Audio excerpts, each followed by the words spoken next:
Hey, what's up guys? It is currently Saturday. I'm going to take you through my shoulders and arms emphasis day. So as you may have seen in one of my previous videos, I actually don't train back first in the session on my quote-unquote pulling day. This is because my back is at maintenance, because I am allocating the extra volume from my back to my shoulders, arms, hamstrings, and chest. Those are my prioritized muscle groups. So I have my quads and my back at maintenance. These are two larger muscle groups, so by having those muscles at maintenance, I allow my total volume for the week to be much higher, or at least I've made some room for my total volume for the week to be higher. Also, one thing that is important, as I've mentioned in the previous video, is that if you have a muscle you're trying to grow, it's silly to train it at the end of the session, because at the end of the session you are tired and you are systemically fatigued. So your likelihood of being able to apply adequate stimulus to that muscle and get the most out of training it is very low. So what you'll first see in this session is a bicep curl, cable curl, myo rep match set. Know what it costs. I hit the ground and it go off. Yeah, hit the ground and it go off. Yeah, I can't take no loss. Yeah, I don't even know what it costs. Yeah, I hit the ground and it go off. Yeah, hit the ground and it go off. Yeah, run it. Ooh, I really feel it's my time. Think it's my year. Yeah, I really feel it's my time. Think it's my year. Yeah, I really feel it's my time. The rep goal was 22 for the first set. On the first set, I do 22 straight reps without any breaks. Then I take a normal rest period, and the goal for each subsequent set is to have 22 total reps. Now, due to fatigue, I'm not going to be able to do 22 reps straight each subsequent set. So what I do is I go to my RAR target, which is 2 RAR, and then I take 3 to 5 reps and I go again, and I do that until I complete the total number of reps goal for the set. For example, on the second set, I did 18 and 4 and 17 and 5 on the next subsequent set. I don't worry too much if the subsequent set hits my failure proximity, if the set just ends and I run out of reps. At the last week, I feel as if I can train harder on that last set, then I'll just go all out. But because I want to be conscious of my fatigue and subsequent training for each week, I need to make sure that I don't go too hard in earlier weeks. So I kind of hold off, and then in that last week, if I feel I can push a little bit harder on that last set, then I will. Same technique that I did with giant sets in the previous video. So for here, I added a set from last week. Basically, I'm using my stimulus proxies in order to determine when to add sets. So how good of a pump am I getting? How well is the muscle being disrupted? So am I getting a lot of fatigue and perturbation, which is just a term to describe the difference from equilibrium? Like, is your muscle, like for example, your bicep at rest, when you haven't trained it, it feels normal, there's nothing going on. But when you do a set, you can feel kind of like, hey, it's kind of hard to lift up your arm. Maybe it's a little bit sore during that session. And I'm using that as a proxy as well. So generally speaking, I'm kind of feeling it out each set. After I finish a set, I might walk around for a little bit, have an idea that I might be wanting to add a set that week. And when in doubt, in earlier weeks, you want to be a little more conservative. As you're nearing your last week of the accumulation, you can add sets.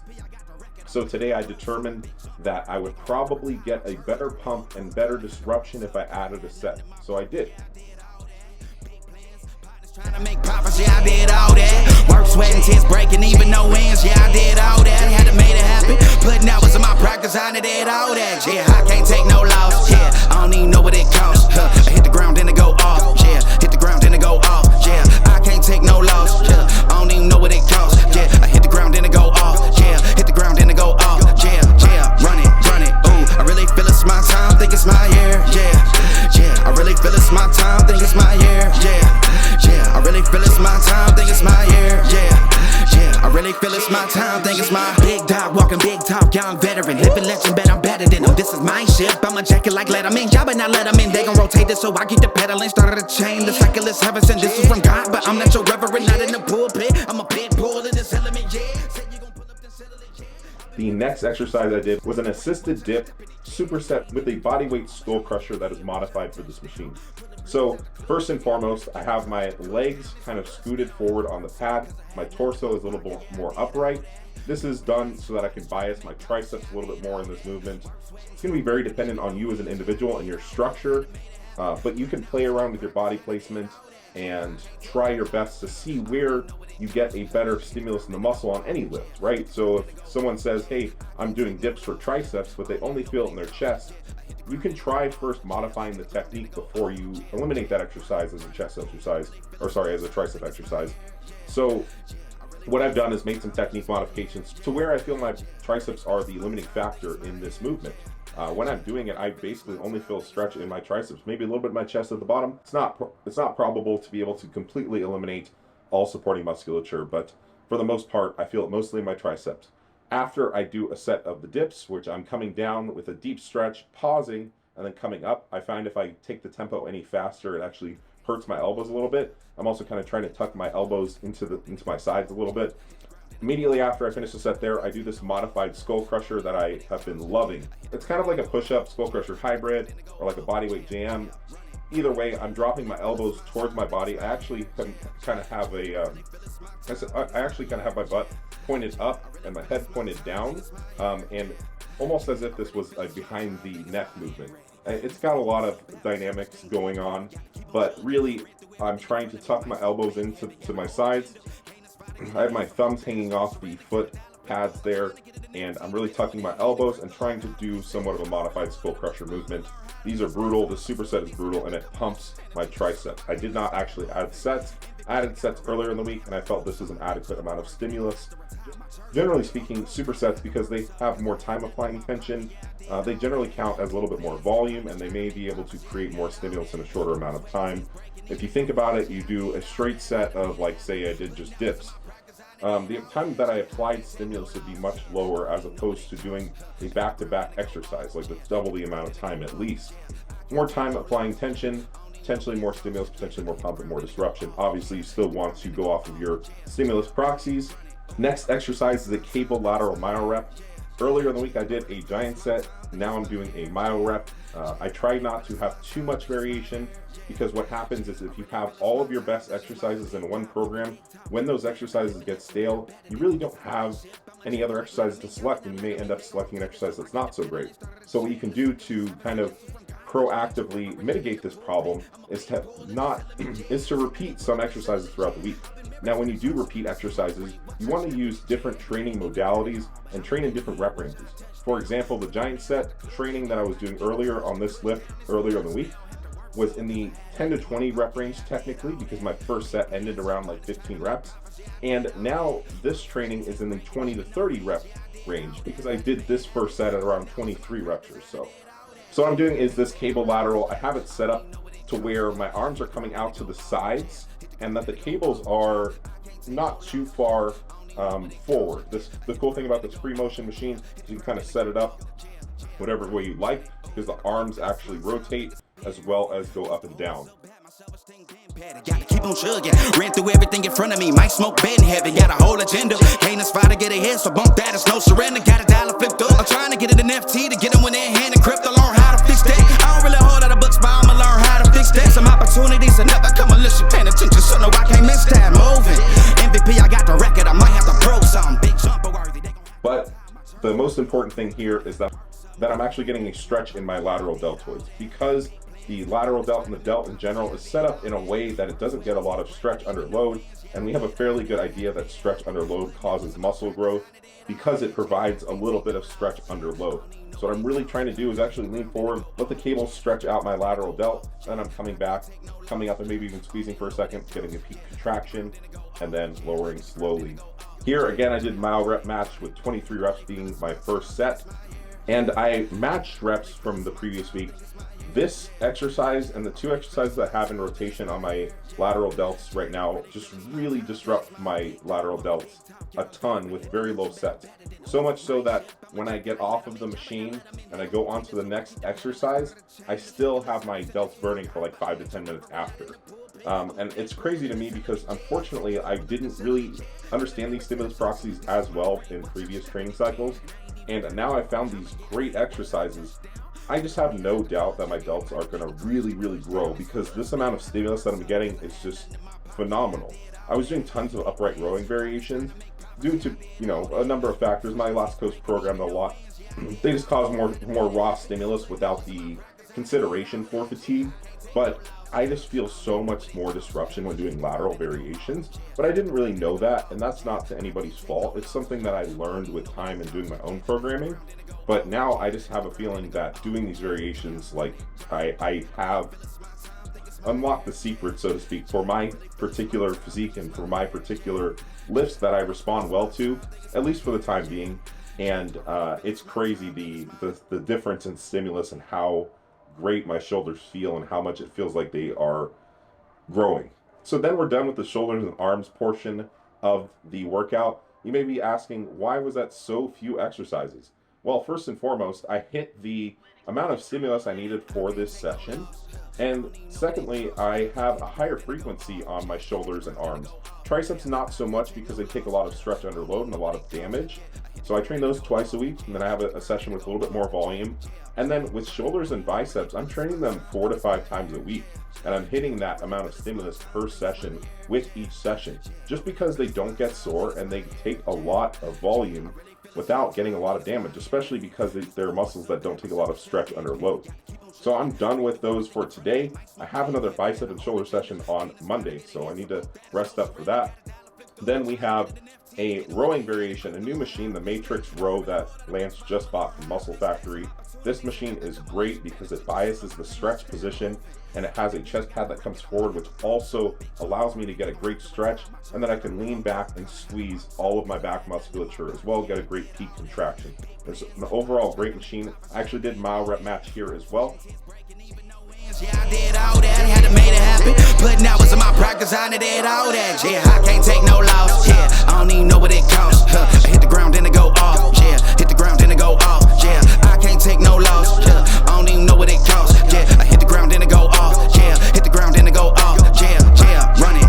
Ooh, I really feel it's my time, think it's my year. Yeah, I really feel it's my time, think it's my year. Yeah, I really feel it's my time, think it's my year. Yeah, I really feel it's my time, think it's my big dog, walking big talk, young veteran, living legend, bet I'm better than them. This is my ship, I'm a jacket like Letterman, y'all better not let them in. They gon' rotate this, so I keep the pedaling, started a chain. The cycle is heaven sent, this is from God, but I'm not your reverend, not in the pulpit. I'm a pit bull in this element, yeah. Said you gon' pull up, then settle it, yeah. The reason why I'm doing so many mile rep match and intensity techniques or training modalities on this day is because it's later in the week.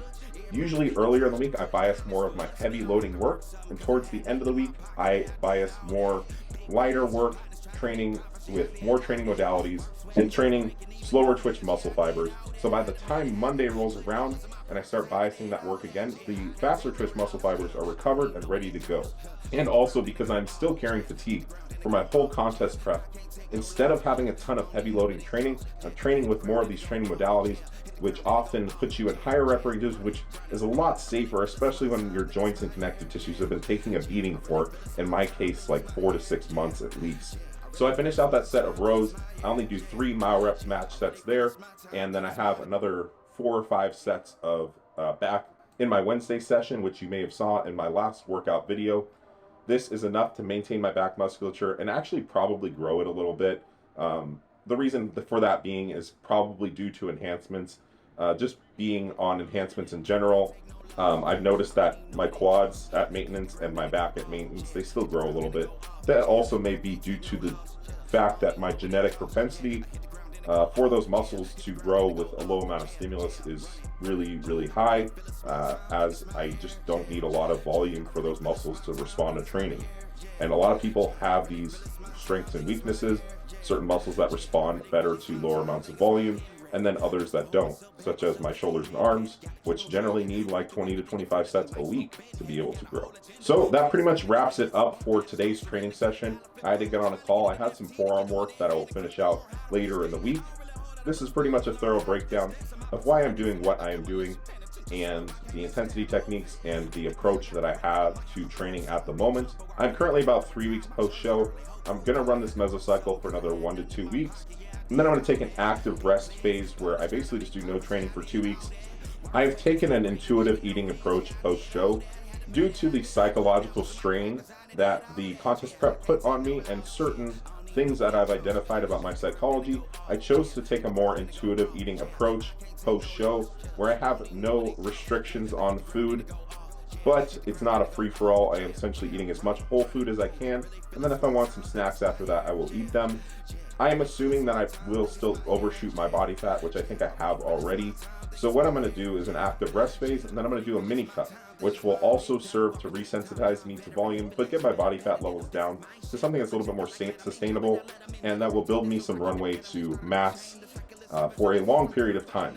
The goal after this show, after I assessed my performance at the USA's, obviously I need to be much leaner to be competitive. That is something that I can look at my data and troubleshoot and make sure I nail the mark next time. It was definitely a result of this being my first prep and not really knowing what to expect or what to look like at certain points in the prep and at different time courses leading into the show. The other thing that I would like to do is compete as a super heavyweight, as my goal for bodybuilding was to be an open bodybuilder and to display a very muscular and aesthetic physique, and I feel that my physique will really shine as a super heavyweight. So at this point, I'm thinking about taking 2 years off to grow in as safe a fashion as possible while maintaining my aesthetics, and to really allow myself to psychologically recover and assess what I can do better moving into my next prep. Now that might change depending on how things are going. Essentially, when I do my dieting phases after my mass gain, I may just decide to push the diet a little bit longer and jump into a show. But at this point right now, I think 2 years is more than enough, because I would like to also grow my coaching business alongside my bodybuilding career. And generally speaking, when I'm competing, my business suffers. And when I'm focusing heavily on business, my bodybuilding may suffer, and it's a lot of push and pull. So I really need to find out how to balance that as best as I can for the time being and into my career. So it's a lot of troubleshooting, it's a lot of learning as I go, but I really love this whole process. I love helping people, and I love bodybuilding. So I'm gonna do my best to figure it out. Anyway, if you like the video or you have any questions, just leave them in the comments below. Let me know if you want to see anything specific from me, or if anything needs clarification, just let me know. Feel free to subscribe. I will be posting these videos hopefully weekly coming in the next few months, along with my podcast. So as always, I appreciate your support. I'll talk to you guys soon.